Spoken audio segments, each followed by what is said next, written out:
Looking ahead, how cities in California can lead on climate resilience. So we're going to keep the program going, and we're going to ask Amanda Hansen, who is the Senior Advisor for Climate to Governor Gavin Newsom. So Amanda, please come forward.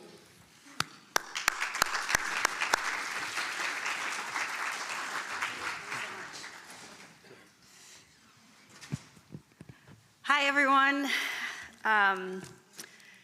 It's an honor to be here today. I'm just so grateful to have the opportunity to connect with all of you. The vibes in this room are incredible, and I'm just really grateful to Jackie for extending the opportunity to come and connect with all of you.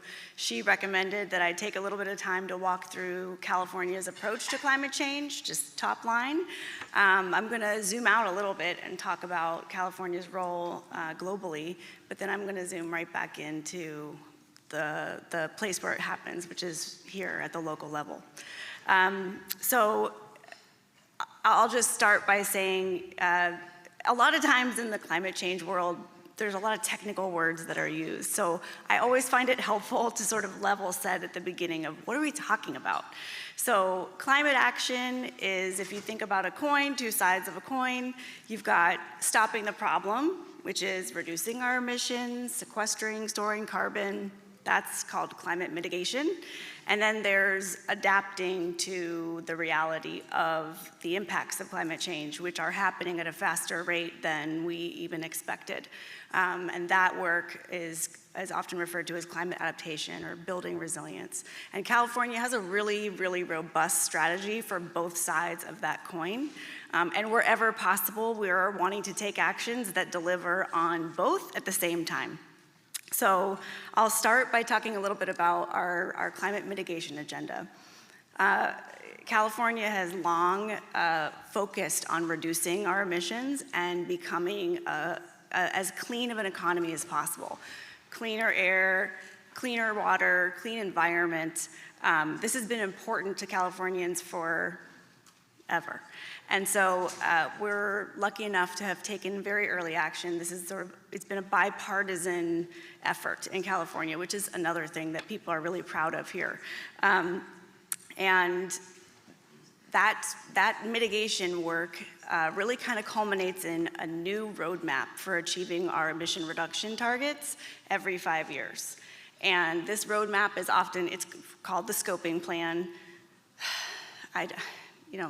Why? I don't know, but it's our roadmap to carbon neutrality, and it is really ambitious, and it's based on science. So it looks across all different sectors across California's economy and essentially says, okay, what if we did this? What if we did that? How can we put all of this action, plus it up together in energy and transportation, buildings, power, et cetera, all these different sectors. And we use best available science to essentially identify how are we going to get to carbon neutrality by 2045 or earlier if possible. And another technical term, but carbon neutrality essentially means that your sources of emissions and your sinks for emissions are equal. So you don't have any emissions that you aren't handling with sequestration, which typically means you either allow nature to do its thing and you can naturally sequester carbon, or you can do engineered carbon removal where you pull carbon out of the atmosphere. So this scoping plan, we released the most recent version in 2022, and the level of ambition that it calls for is significant, but it is possible. And that's the other thing that I think is important about California's climate change work, is that it is all based on best available science, and our effort to set goals and work toward them is all based on what science tells us is possible. It is ambitious, but it is achievable. And so I think that's a very important point I hope people take away, which is that scoping plan is based on deep technical analysis and work. There's a major public engagement process where we work with industries that are impacted, we work with communities that are impacted, and really kind of come up with what we think is the best strategy and the best approach, which we then update 5 years later as needed, because science changes, technology changes, communities change, et cetera. So that is, in a very high-level nutshell, our work on climate mitigation in California. We also have a state adaptation strategy, and that's essentially our roadmap to being resilient to the impacts of climate change. Both of these strategies are called for, they're required by law, and the state adaptation strategy, we update it every 3 years instead of every 5. And it first started out as almost like a compendium. It was like, water, here's what we're doing to adapt to climate change in the water sector, and agriculture, here's what we're doing to adapt to climate change in the agriculture sector, and buildings, here's what we're doing. And then we stapled it all together and we said, this is our plan. Well, that's not how you actually adapt to climate change, because those things are intersectional, which I'm sure every single person in this room is painfully aware of as you're trying to solve problems that are inherently intersectional. So we really have evolved our state adaptation strategy over time to be reflective of the fact that across all those sectors that I just listed out, they have their own plans and strategies for how to adapt to climate change. And so what we've done over time with that state adaptation strategy is really set 6 sort of North Stars for climate adaptation and resilience in California. What are the outcomes we're trying to achieve? And then we show at a very high level how all those different pieces of the puzzle, in water and buildings and agriculture, et cetera, how the work that is underway in those sectors really actually fits together and drives on an overarching state strategy, which is not always easy to see, because we do often work in silos. And that's a tension, because on the one hand, it's not helpful to work in silos because you duplicate work, you don't deliver the best possible benefits, the list goes on. The other challenge is, of course, that we can't all be experts in everything. And so there's sort of a tension there that I find I struggle with. Anyway, so the state adaptation strategy has evolved quite a bit over time, as has the state's approach to adaptation. As I mentioned, we've got very deep technical strategies and plans across all different kinds of sectors for adapting to climate change, which get rolled up into this state strategy. So that, I want to also point out, that strategy is also based on best available science.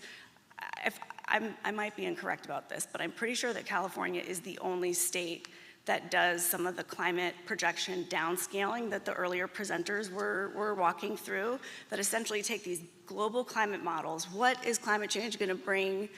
What is it going to mean for California through 2100?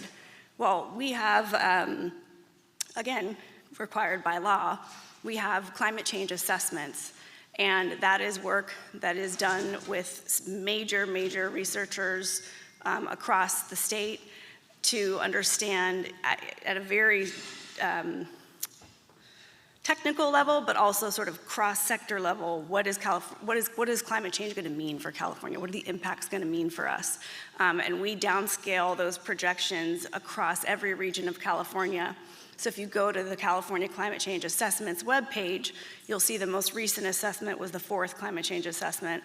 And you can see for your region what is the best available science say is likely to occur in California, in your region of California, out to 2100. And we're in the process of updating the 5th climate change assessment with even newer climate change projections, and that should be rolling out in the next year or so. So I think, again, takeaway is both of these major climate strategies in California are underpinned by a lot of technical and scientific rigor and work that we stand by. So I'm going to just take a moment to zoom out a little bit and say another role that California plays in the climate change space is we are known globally as sort of the tip of the spear, or like the pace car for jurisdictions around the world who are seeking to grow their economy while reducing their emissions, while protecting their residents from the impacts of climate change. And so for many, many years, we have entered into agreements and partnerships with jurisdictions around the world who, I think in earlier times it was a lot about, California, how did you do it? We'd like to learn from you. And now it's California, you've done this. We are really interested in that. And by the way, we've done this and you haven't done it. Maybe you'd like to learn a thing or two from us too, which we will, which we do. So for example, when the governor went to China in 2023, they've deployed offshore wind. They have a lot of hydrogen. There's a lot of things that we can learn from others, and there's a lot that we can share with others. And as many of the speakers before me have said, we are running out of time. And so rather than us all kind of working in our silos, we can go a lot further together when we share our experiences and our areas of expertise. So this is a major pillar of California's international engagement, and one that I think is going to be necessary in the near term, and one that I think people are going to be looking to California to step up in that space again. I'll just say one other thing about the international piece before I come back to the local is the Paris Agreement called for every single country who's a party to say, okay, here's what I can do for the next 5 years. Here's my commitment. It's called a nationally determined contribution. Here's what I can do. And then everybody's stuff gets all added up. And there's an assessment. Okay, are we close to getting to where we need to go? And this is called a global stocktake. And that was, the first global stocktake was undertaken, I believe, just last year in Dubai. And the answer was, no, we are not close to where we need to be. We need to step up our ambition. And so I share that because in addition to the work that we do at home, it is very important. This is not a problem. We're responsible for 1% of global emissions. So if we can't work with others and help them get further, faster along, we will suffer. So I think that I want to just kind of make that point that there's real value to California in the work that is done internationally. And I'll bring it back to the local just to say, there's so much that I've been wowed by today, listening to the speakers and just chatting with people in the audience. There's just some sort of really important pillars of your work and your relationships that are what makes us feel hopeful about addressing climate change. You have plans. You have done the work. You know what needs to be done, and you're doing it. That's thing one. You have a spirit of innovation, trying new things early, way before other people would even contemplate such things. That's going to be critical. We're driving really hard on these sectors that we know we need to drive on, but there's a lot of new frontiers in climate action that California is also going to be pursuing. I mentioned hydrogen, sustainable aviation fuel, increasing natural carbon sequestration. We just set a whole bunch of targets for that. There's a lot that requires innovation and a commitment to trying new things. And I can see that that's something that this group has done for a long time. You've weathered a lot of challenges and change over time, which both builds trust and credibility, and how to do that in the future when more challenges and more change is going to come. And then you have each other. It's really fun to see these relationships and the connectivity, and that you can call people, and that's how change happens. That sense of community. So I will just sort of close by saying, the opportunity in California is great, and it is because of the actions and the commitments that are made at the local level that then gets rolled up into some state action where we can hopefully help with driving our policies and budgets, et cetera.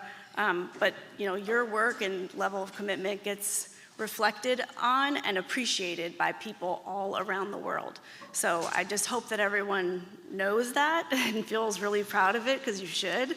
And we'll just lastly say, to the extent that there's ever anything that the state can do to help you drive on your climate priorities, Jackie has our phone number and knows how to get in contact with anyone who needs to be contacted.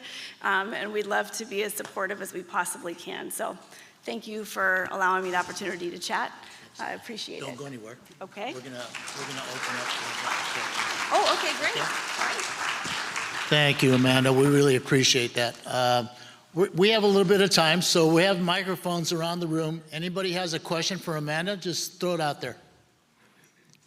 In the back. I see from your bio that you worked for the White House Council on Environmental Quality. Does that still exist? I wish I knew the answer. I've been thinking a lot about the people I worked with in the past. I worked at the State Department in Washington, and I also worked at the White House Council on Environmental Quality, and I have been contacted by a number of my former State Department colleagues who have been let go or who took the fork in the road. And I've been reflecting on the fact that, gosh, that could have been me. It would have been me. So I hope it's still there. I don't know. Anybody else? Don't be shy.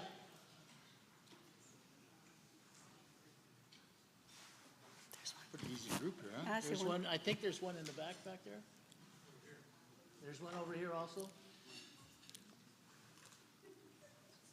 I've noticed that both you and the Altacia have mentioned that they feel that the future is hydrogen. Oh. The studies that I've seen indicate that it's going to take a lot of money to build the infrastructure, and it's very costly, and that the future really is electrical. In other words, if you look at cars that are electrical, the electricity is everywhere. Can you comment on the electrical future versus the hydrogen future?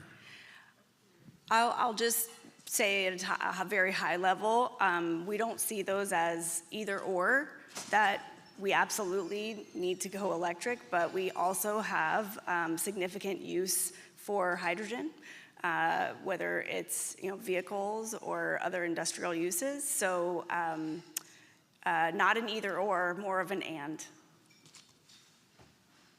think there's one over here. How does the deficit impact what you're trying to do? I'm sorry, I didn't hear. How does the deficit, the California deficit, impact what you're trying to do? Yeah, okay, thanks. I always say to people, is there ever like a normal with the California budget situation? I mean, if 1 year you have so much money and then you don't, and on the one hand, yes, of course it is, because it's impacting across the board. On the other hand, I just always want to take a step back. Since I started in this role, which was 6 years ago, since the governor came into office, California has invested more than $50 billion in climate action. And I actually think that's a little bit of a low count, personally, because of the way that we slice and dice up the budget.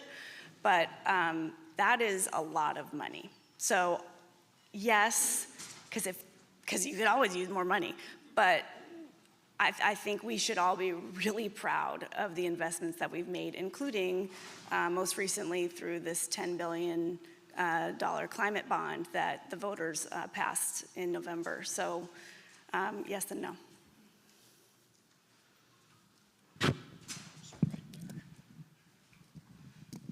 Rodney?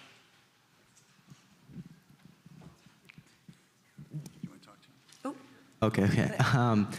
Where do you see like the future of like energy? Is it going to be in wind power, water power, and specifically for California? I mean, again, all of the above. What's interesting about California that I think is true for other states, but is particularly true for California, is wow, there's so many different regions, and what's gonna work in one place really well is not necessarily gonna work in another place. So that's another reason why that sort of all of the above strategy is gonna be important. But yeah, like when I was ticking through the sectors, every time I do that, I'm like, oh, that's so annoying to be like energy, transportation, because within those sectors, you've got like 50 different categories of things. So it seems kind of unfair to just use like one word to talk about the breadth of work in each of those sectors. So yeah, it's gonna be varied is my sense. David, back in the back. Yeah, hi, Wally Simbab. I spoke this morning. One of the things I was talking about was the necessity of pairing housing development with a mobility strategy. And I know in my neighborhood, but all over, HCD's approach is to give out volumes of housing that you have to build without any clue as to micro-siting or how you put it around some sort of mobility strategy. Transit doesn't work in most places, so the whole idea, I mean, in my neighborhood, they're talking about, well, we've been bike lanes. Well, you can put in bike lanes and nobody uses them, so that's not effective. So the whole idea of taking away local control, where the micro-siting could be done intelligently, is actually wrecking neighborhoods. So the whole idea of RENA handing out huge volumes without local control, who can do the micro-siting and maybe do the mobility component of it, is destructive to our quality of life. So what's the chances we can change that process? I actually didn't. I'm not sure I heard you correctly, so I'm sorry. It's hard for me to hear up here. It's hard to hear you up here unless you speak. I think what you're asking is, how can California housing be placed more strategically around mobility, transportation options? Is that right? Problem when I was up there, so I know just what you're saying. It's very hard to hear what the questions are. I'm saying that HCD hands out volumes that cities have to absorb. At the same time, they're taking away local control, and it's the local control that could do the micro-siting and come up with a mobility strategy. The fair share allocation, which says everybody has to take something. Can you hearing this? Because I know it's a problem. I don't understand. Okay. Yeah. I mean, I guess not. Look. Answer's no. Here, does this help at all if I stand up? I think I just need to get away from that. Yeah. Yeah, it is really hard. I know that. I'm saying HCD's practice is to hand out volumes of housing that you have to build, where that wrecks neighborhoods unless there's an effective mobility strategy for handling the trips that it develops. And that really should be done at the local level through micro-siting decisions that HCD doesn't deal with, and it's at the same time eliminating local control. This strikes me as ruining our quality of life. It is in my neighborhood, and I'm sure it is throughout the South Bay. So this just, when there's pushback against this stuff, the easy thing to say is, well, it's in NIMBY, not in my backyard. Well, the issue is, not anybody's backyard, it's just a bad idea. So what's the chances we have of affecting HCD's policies going forward?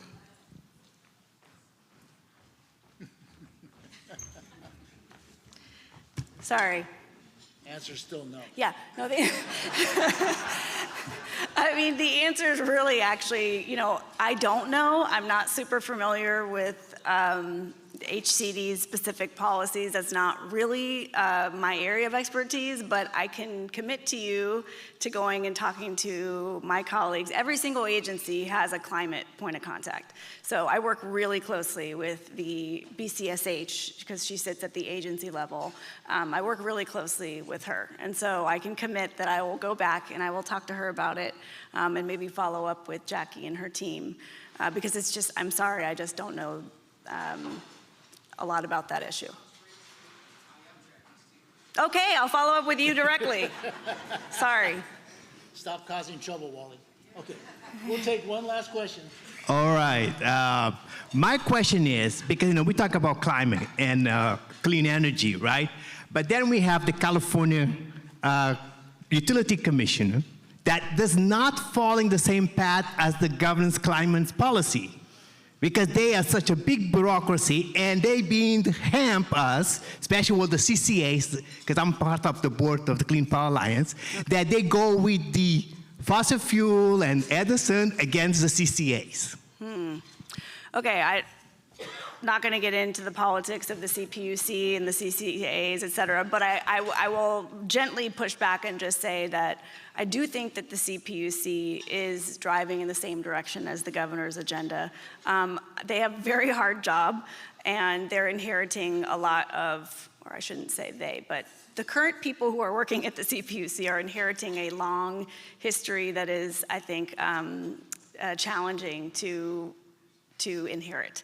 So on the one hand, I hear you that sometimes it feels like there's a tension, but on the other hand, I will say that they're major team partners and very committed to the commitments that we've made on climate and clean energy in California, and they are driving toward that. So I hear you.